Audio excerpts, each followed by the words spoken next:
Let's get it on. Let's talk about our final panel on the Reimagine stage, the rise of the conscious consumer, your ticket to disruptive growth. Let's welcome our panelists on the stage. Mark Lancelott is first, who'll be sitting to my right. I'm going to sit down as well, Head of Sustainable Business Design at PA Consulting. Let's have some clapping. Good stuff. Douglas Sabo. Douglas, Chief Sustainability Officer at... Douglas or Doug? What would you prefer? Doug? Yeah, no, Doug's good. Doug's good. Yeah. Emma's next. Emma Keller, Head of Sustainability at Nestle. Denisha Kazi, Senior Economist, Positive Money. And Jason Rubottom, CEO at Cloverly. Good to see you all. So, this is that moment where you get that minute to justify your existence, which is how I like to put it. Why do we care? Not just I'm this, I've been doing this for 30 years. It's why do we care that you're sitting on this stage, the final panel of the Reimagine part of the Sustainable Innovation Forum. Why do we care, Mark, that you're here? So our view is the conscious consumer is coming.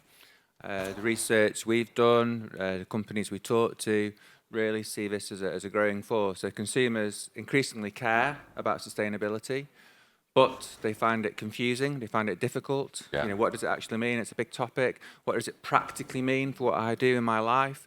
And they're looking for brands and companies, those that are visible to them and have got the power to help them live more sustainable lives. Yeah, we're going to unpack it, aren't we? So our view is it's an opportunity, it's a commercial growth opportunity.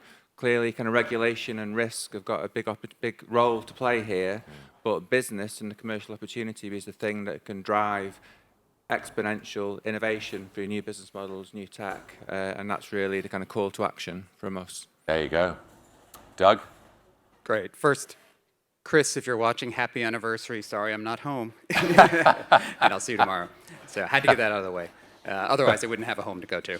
Hi, I'm Doug from Visa, and we really are increasingly focused on what role can we play as a payments company that has over 3 billion payment credentials in the world, with over 2 billion people who are making purchase decisions and consuming and traveling and buying goods and services.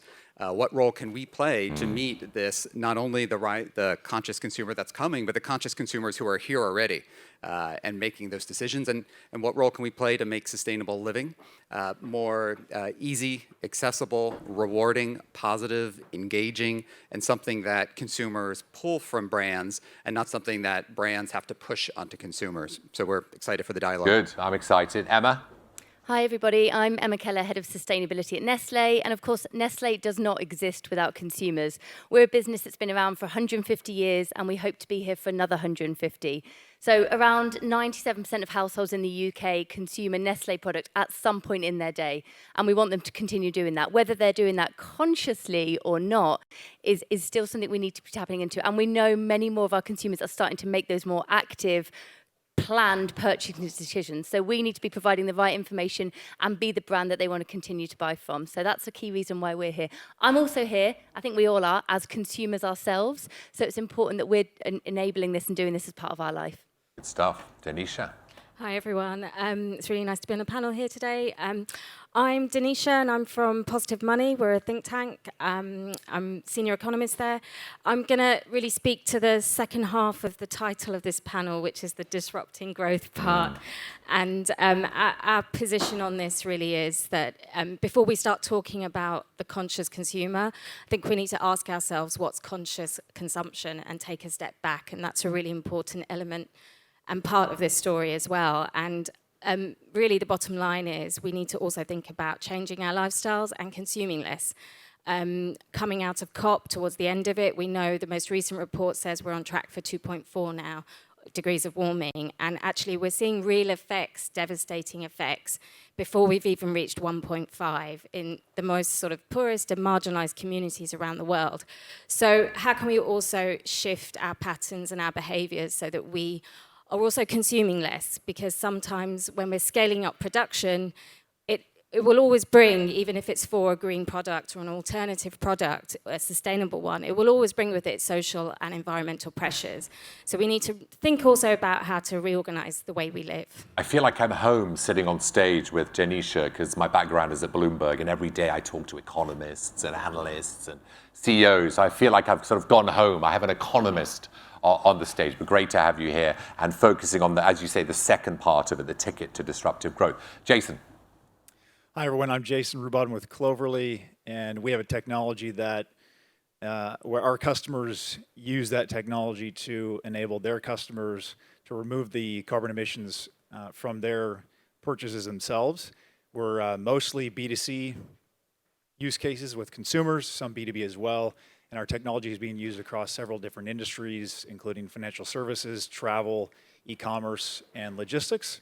And so I think that's given us hopefully an interesting perspective that we can share with you today about how consumers are getting involved today and how much further we can take that. Can someone tell me who is the conscious consumer?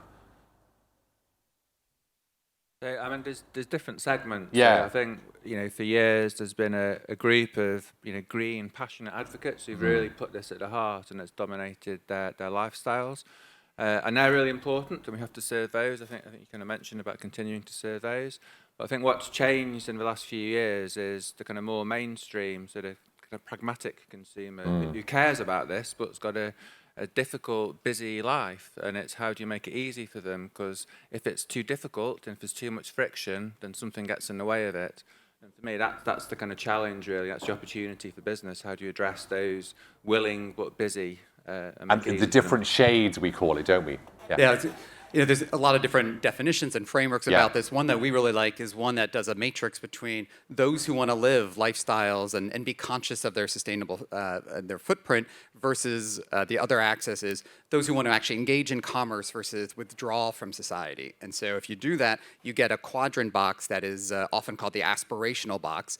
And it's those who do want to buy things, travel, go places, and be part of that consumption, but to do it in a mindful and meaningful way. Not the other quadrant that I think people spend maybe too much time focused on, which are those that want to have the greenest lifestyles but don't want to actually be part of commerce. And so for brands, that aspirational box is usually the sweet spot for who we're targeting.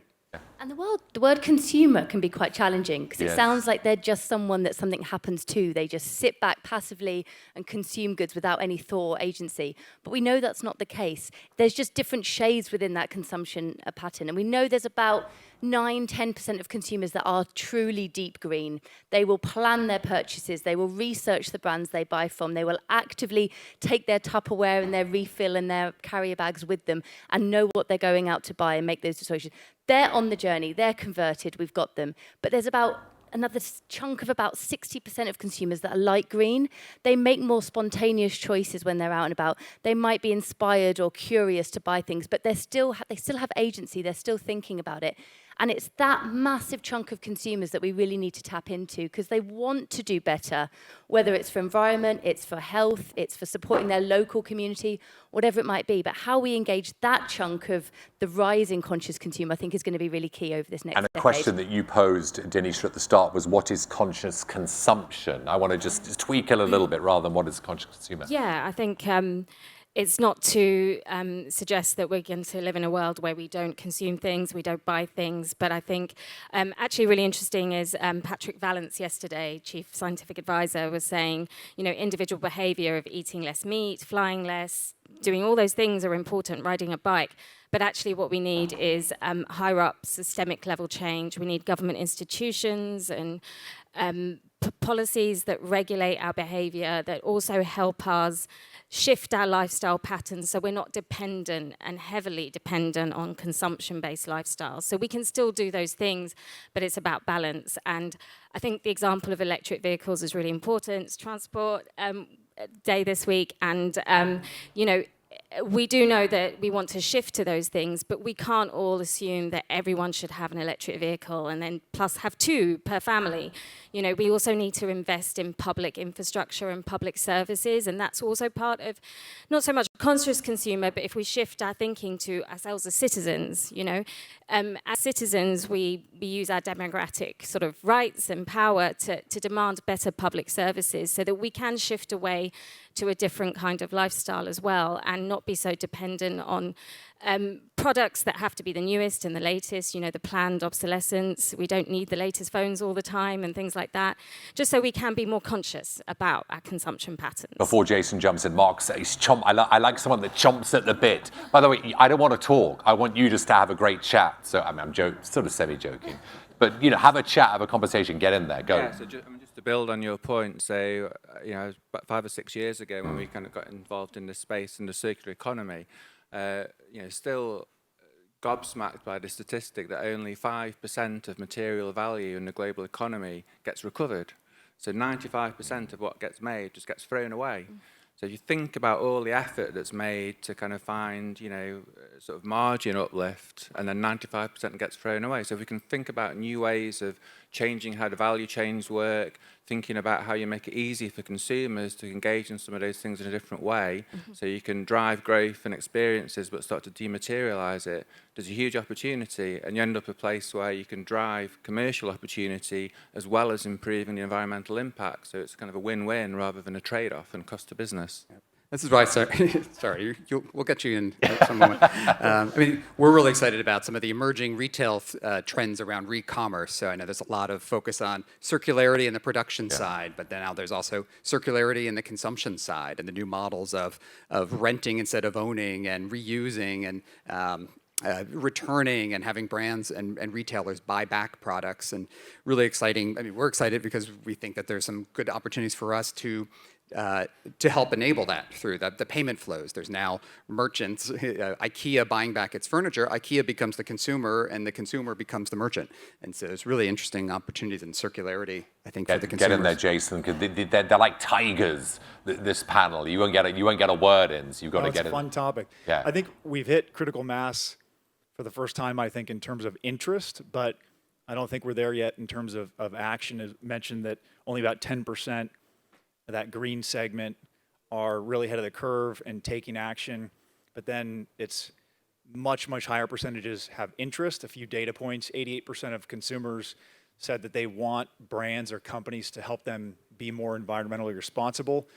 60% roughly, depending on the country, said that they'll pay a premium for a sustainable brand. So the interest is there, but why are we still at 10%? I think that's where we have this gap. It starts with education, and that is where much of the opportunity starts. And how are you filling that gap? Let's go back and forth and back and forth. How are you filling that gap? Let's talk about what you're doing to, you know, help customers or help your clients or help all of you, you know, engage with this wonderful topic of sustainability. Yeah, it's education is the foundational theme across industries, and then by industry it can get nuanced. If it's a manufacturer of consumer products, producing products with a lower carbon approach, and then educating consumers on that empowers them to then vote with their dollars, because ultimately that's what this comes down to, right? Is consumers will vote with their dollars. They already are, but they're not informed enough to do it near as much as they could. Then you go into places like e-commerce and travel. If you can enable them, educate them with information on emissions of their flights. Let's say Google Flights, right? They just launched this a couple weeks ago.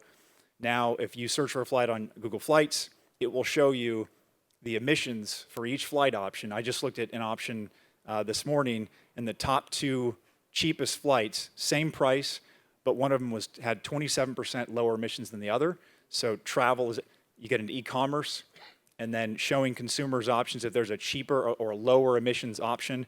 And then there's, beyond just the education piece, there's the further enablement. You not only enable them to make decisions based on that information, but you could go beyond that and allow them to remove those carbon emissions from that transaction as well. I completely agree. And I think it's actually a combination. There are some choices we just need to take away from consumers. Consumers, for example, cannot take deforestation out of a supply chain. They cannot take human rights out of a supply chain. That's what we need to do. And we always think of it as, what would our consumers expect us to do if they knew what we know? We have so much information about our supply chain. So some of it, I think we just need to remove. We shouldn't be having consumers have to choose between a chocolate bar containing deforestation and one not containing it. So let's take that away from them, and that's our responsibility. The second part, though, is absolutely we need to bring consumers with us, because some of the footprint they have to tackle too in the home. And if we look at a product like coffee, we can source sustainable coffee beans, we can empower farmers and work through our value chain, but we can't recycle their pods for them, or we can't get that spent coffee back unless they help us to do it. So that's where we need to engage them and say, okay, we've done as much as we can as well. How do we help you make your bit easier? So it's both. Education is key, but I'm educated and I can also make bad consumption decisions. So it's got to be a bit of both. Mark. Yeah, so I can give you an example. So it's a Scottish example, given we're in Glasgow today. So we worked with a craft distillery, Dunnet Bay, which is right on the sort of northernmost sort of mainland of Scotland. And they sell this Rock Rose gin, so it's craft gin in this beautiful sort of porcelain, very heavy bottle. And our customers came to them saying, we don't want to be throwing these away all the time. That seems a real waste. So we kind of helped them move to a sort of refill model. So a sort of pouch, so you get a bottle for life, you get a pouch when you need it.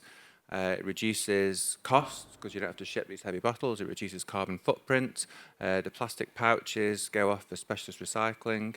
And in terms of making it easy for customers, we managed to negotiate with the Royal Mail that you could take the empty pouch as it is and put it in a post box, and it gets sent back. And that's that kind of real piece about how do you understand the kind of customer experience and those friction points in it and remove them. So that sort of deep insight into how consumers use things, I think, is so key, and is how we get these kind of circularity models to work. We love use cases, by the way. Doug, go for it. Well, first of all, I don't believe it. We better all go to the distillery after the session ends to check it out in person. Yes, you're all invited. Now, we're obviously, as Visa, we're not a retailer, we're not a bank, we're not a consumer goods company. But what we do, we have two different areas that we're working in to remove friction, to make it more engaging, to make it easier and more accessible. I mean, first, yesterday we actually announced, building on some work we've done in the past, we announced the Visa Eco Benefits. This is a suite of sustainability benefits that our banks are our clients, B2B2C model. Banks can launch this to their consumer customers. It shows the estimated footprint of their spend. It gives them access to carbon offsets, gives them context-based education, a lot of that with our partner Ecolytic, and then also has green rewards. It has donations with transactions. So part of that is just baking it in. And so when banks launch this and consumers start using it, it brings sustainability directly into their consumption. So it draws that connection between you made a purchase, it has a footprint. And so then we have seen over time when this has been launched with some of our clients that the footprint has actually gone down, even though spend has actually stayed constant. So they've made different choices. So that's just one quick area. And then the second is we're looking at ways that we can help and work in different verticals and remove friction. So in transit, taking public transit, the number 2, number 3 point of friction for citizens, local or inbound travelers is confusion, complexity of fares and purchasing, exact change, foreign language ticket booths. So we've been working with about 400 transit agencies to get tap to pay at the fare gate. And so it just removes that. Again, we're not solving climate change by doing what we're doing our piece of it. So, and that's what I think as one message, brands, bring your superpowers to the table. You don't have to be something that you're not. Be who you are and look for ways that you can apply. What's your superpower, Emma? I think our superpower is reach, as I've mentioned. We're in 97% of UK households. We operate in 187 countries globally, so we can reach consumers every day. Plus, food is something that all of us have to make a decision at least 3 times a day. So if we can help consumers to make those small decisions every day through what they're eating, take away some of that choice for them by doing our part in the supply chain, I think that's what our superpower is the scale and reach that we have. So small actions we take can really add up to a big difference. Got a question here, Denisha, which I'm going to fire your way. If corporates aren't doing their part fast enough, then how is the customer supposed to change?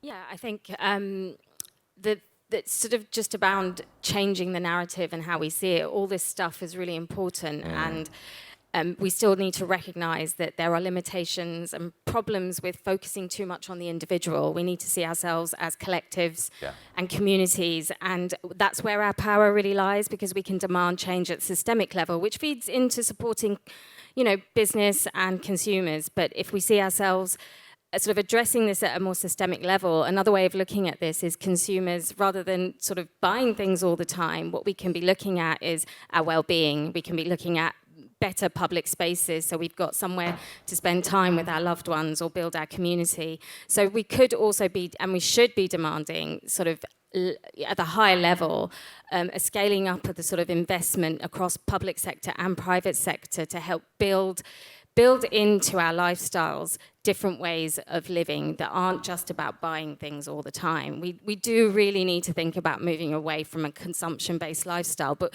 obviously we still need to buy things and still need to travel. But we need to think really consciously about how we do those things. And consumers can't be expected to know everything that goes on and all the different choices, because even sustainable choices and green choices have environmental impacts. And again, the example of electric vehicles, we do know that those supply chains are very heavily based on exploiting labor and land use and extracting minerals like lithium. And there is still waste and emissions in that process. So what alternatives to that can we also put investment towards, which is public services and infrastructure? And just how do we live our lives differently, a little bit more than we have been, is really important. And we'll talk about changes to lifestyles in a minute. Another question, Jason, you're perfect for this question. How can consumer-focused companies, particularly the smaller ones, who don't have the initial finance to implement strategies as easily, how can they innovate and launch new climate programs really quickly? Yeah, there are a few different options. First of all, they can start with that niche consumer that cares the most, and they're looking for this. And this segment of the market is growing very, very quickly. And there's a growing number of options from suppliers, if you're a consumer goods manufacturer, raw materials, apparel, et cetera. Anything from that to downstream if you're in e-commerce, for example. And as a brand, you could offer the option for your customers to remove the carbon associated with that purchase, the shipping from that purchase, and as well as the packaging, or provide sustainable packaging there.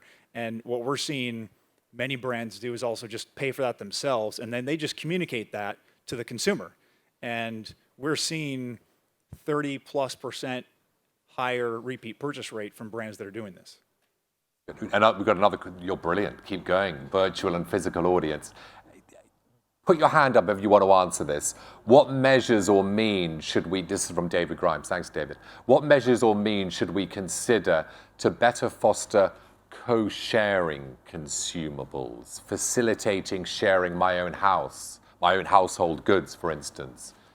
The second part of that was who needs to be the champions for change. So what measures or means should we consider to better foster co-sharing consumables? Who fancies that?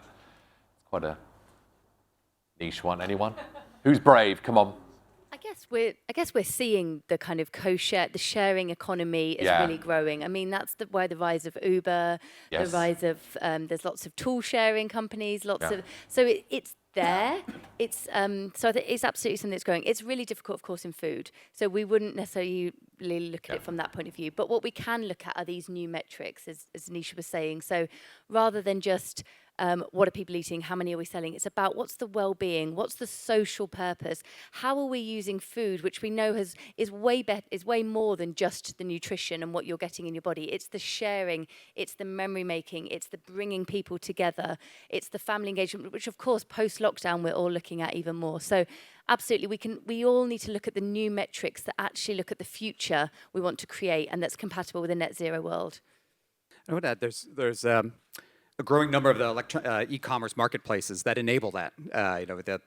In apparel, you see a lot of that going on, where it really brings that the secondhand marketplace, the pre-loved marketplace of apparel. I mean, great people, Poshmark and ThreadUp and other providers who are really enabling that. There's one technology provider that actually services to those e-commerce platforms and allows apparel retailers to actually create a secondary market built right into their e-commerce marketplace. So if you're in there, you can say, all right, you want to buy this shirt new, or do you actually alongside it, looking exactly the same? Because I think that's one of the parts of the friction, that we don't want having a circular model or a sustainable life to feel like you're giving up something, you're having less of an experience.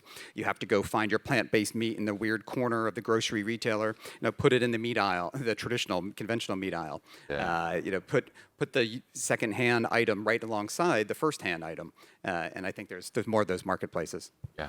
I know you. Yeah, I mean, just on sort of the consumer electronics space, so we've spoken to a number of brands and companies over the last 12 months, and it's kind of fascinating when you kind of show to them the second-hand market. So they kind of know there's a marketplace for their goods on eBay and things like this, and you're saying, well, look, there's value there. Other people are taking money from the value of your product. So how do you use that to think about opening up new business models, whether kind of service models, buyback models, and show them the commercial case?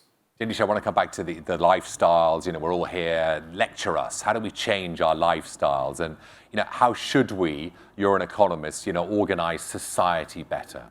I don't know that we have like the answers to all of this, but I think we know that we can't just keep buying stuff. So it feeds into the point about sharing economy and circular economy. And we really need to harness the public and private sector to be able to help us strategically make those decisions.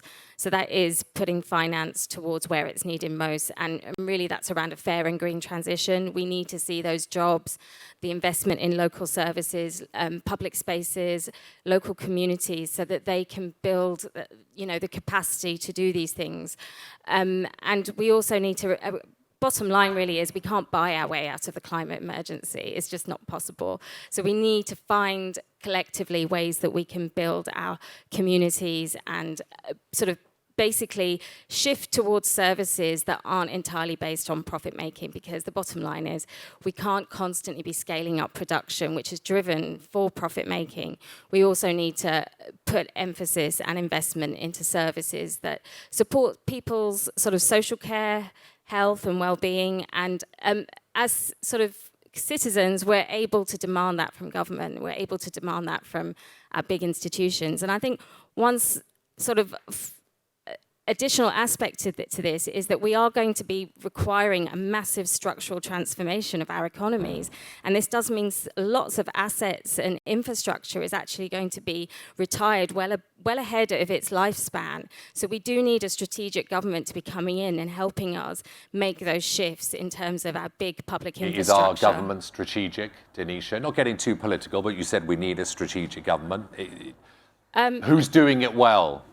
Is doing it well. It's difficult, but we can look at different examples from history as well. We know we've had lots of examples of really useful credit guidance policies and coordination between different levels of government and different parts of government that means that we can actually redirect financial flows to where it needs to go. And without trying to go too far off the point, one of the big points of COP26 that's been talked about a lot is fossil fuels, and there hasn't been enough action on fossil fuels. We've had agreements about coal, but actually the International Energy Association has said we need to stop fossil fuels now. And this does link in to businesses because they rely heavily on these fossil fuels. And we know that our private financial institutions are still pumping billions into fossil fuels. So this is something that as consumers and citizens, we can demand at high levels. This is something we do need to demand, and it's really urgent at this stage. Mark, you wanted to jump in? Yeah, just quickly. So I was lucky enough to hear Mariana Mazzucato speak a few weeks ago, and she talks about this kind of mission-based innovation and looks back to the Apollo moon program, and why can't we take the SDGs and turn those into mission objectives where public and private come together and really drive it forward. Well, like we did with COVID. I mean, how quickly did we create a vaccine? I mean, it was incredible, and emissions, of course, came down. It proves it can be done. That's what the youth who are marching all week outside are demanding of us, saying, we know you can do this. We've just done it globally on COVID. Why aren't we doing this on the climate and nature crisis that we're facing into? Definitely. And I think to your point on lifestyles, the way if I was to look at the food system and what we need to change, we're operating, if you take a wine glass, if you will, we're operating in the wine glass with a like millions and millions of, actually 1.5 billion farmers who are producing the very ingredients that we depend on. Then you go into the stem of the wine glass and you've got about 500 to 700 companies, including financiers, investors, businesses like ours, who are moving those materials from those 1 billion farmers to the 7.5 billion consumers at the base of that wine glass. If we really want to drive change, we need, of course, we want to talk to those 1.5 billion farmers, but that's a lot. How do we engage those 7.5 and educate the 7.5 billion consumers? That's a lot of effort. If we can really drive that change in the stem of the wine glass, the businesses and the investors that are controlling the flow of these goods, we can really drive change. That's not to say that consumer voice isn't there. We need them to be talking back up and demanding more of companies as well. So definitely, the model is it's complex, but there's a big kind of juncture where we can drive change. I like that analogy. This is another great question coming. Thank you so much. Paying the premium for ecologically sourced products can be seen as a privilege from a consumer's perspective. What further actions can be taken for sustainability to flourish amongst lower financial thresholds? Great question. Yeah, it is a great question. I think there's a common theme that many of us talk about is sustainable living. We can't make sustainable commerce, sustainable living just for the affluent, just for the included, those who can afford that. We need to democratize access to sustainable living. And just because everyone points to the surveys, that 57% of people are willing to pay the premium, but maybe that's true, but there are also a lot of people who just don't have that luxury, as you were saying in the question. And so how do we look for ways to make sure that that a plant-based diet, for example, or more plant-forward-based diet, electric vehicle use and ownership, greener features in homes, how can we make sure that that is accessible? And we can't just assume that everyone's going to be able to go to the organic corner grocery store. And we really have to meet consumers where they are. I mean, I've probably overused these two examples in public speaking, but two things that made me hopeful and still do around developments like this or meeting consumers where they are. Like, consumers go to quick serve restaurants, and we can't look down upon quick serve restaurants who are offering and introducing plant-based options and doing so at affordable prices. And so when the Burger King Impossible Whopper took off and was their #1 largest seller launch ever, I mean, that's a positive story. Yeah. When Ford is introducing the F-150 pickup truck, here coming from the US, and it's a pickup truck that is very popular in the middle of the country, we can't look down on that. And it's got 100,000, 200,000 plus pre-orders. So these are examples of how I think we just need to really make sure that we are democratizing access. Yeah. I mean, it's part of it scaling, isn't it? So these new innovations need to be scaled and get to a point where they are cheaper and more affordable. So I think, for some, there's a responsibility for some of those who can afford to pay that premium to kind of help those businesses scale, improve, and get to a place where it can be more democratized. Jason, how do we make it more affordable? Well, I think arguably some of the biggest low-hanging fruit here is in the financial services sector. We're working with many financial service companies, banks, credit card companies, or the fintechs that serve those institutions. And it's not just one product where you may have to pay a premium for it to be more eco-friendly. You could actually get a view into your entire footprint as a consumer and just identify low-hanging fruit on things that are much better for the environment, much worse. And I think that's actually one of the biggest pieces of low-hanging fruit here. Can we just focus on this, because it came up in our pre-chat. That makes sense. Should we take choice away from the consumer? I mean, who has agency here? Do consumers want to be? Should they be dictated to? Let's talk about choice and agency when it comes to this topic, sustainability. Take your pick. Yeah, I kind of said it already about it's some of it we need to remove because we don't want consumers to make decisions on well, it's difficult for them to make decisions on what happens in the supply chain. That's where we do it. But absolutely, we know we want to empower consumers. There's a huge amount, I think we've been hearing it a lot through COP as well, about how do we give consumers information. We're seeing a lot of companies talk about environmental labeling or carbon labeling on products, which of course is where we can give consumers more agency. But it can't just be information for information's sake. It's got to be information that helps consumers make those right choices, but ultimately drives it back up the value chain. So it puts pressure on us as the businesses making those products to innovate, to do more, because we don't want to be putting red labels or whatever on our products. So it's got to be information that works both ways. We all know the statistic: consumers spend 2 to 3 seconds, if that, choosing a product in a supermarket. There isn't time to digest what's the land footprint, the biodiversity footprint, the carbon footprint of this product. We've got to make it simple, but we've also got to do as much as we can behind the scenes before it even gets to the consumer. And I think the flip side then is, if you are going to take away choice, you need trust. And you have to earn that trust and be authentic and not do things that aren't backing it up. And that's really difficult because it's a big complex problem we haven't solved yet. So how do you sort of have authentic motivations and be trying to do the right thing and be transparent, but recognise that you've not solved the whole problem yet and you probably make missteps on the way? I think that's what some of the brands I talk to are really struggling with, how to get that balance. Yeah, Denisha? Yeah, I think one way of looking at this is also that, putting the responsibility on consumers is also unfair. So I think the stuff you mentioned about the supply chains is really important. But I think in terms of what governments and the financial sector can do, is if we can sort of guide more of our financial assets and money towards building up public services, that will make things a lot more affordable for people at the lower end of the income distribution. We've also got lifestyle changes we can have now, which is more work-life balance. People can have job shares. There can be different ways of balancing your life so that you do have the time to seek out more information. You do have the energy and space in your life not to be always going for the most convenient option, but to be planning your food, be trying out different options. So I think work-life balance will be an important part of our lifestyle changes, and it will also support people at the lower end of the income scale. Another big aspect of that is obviously we need to address precarious labour and low wages. Without doing that, we can't bring up those at the lower end of the income distribution to be able to engage in a different kind of lifestyle. Yeah, we're going to, in the last 2 minutes 45, inspire. We're going to ensure that you finish this panel feeling wonderful. So you've got 45 seconds each if you want to use it. Jason, you first. We'll go round. Final call for action for our virtual audience, for our physical audience. Let's get them go away so they really feel inspired and moved to action. Yeah, so I think it's fairly well understood now that there's a critical mass in consumer interest in getting involved, but most of that action hasn't taken place yet.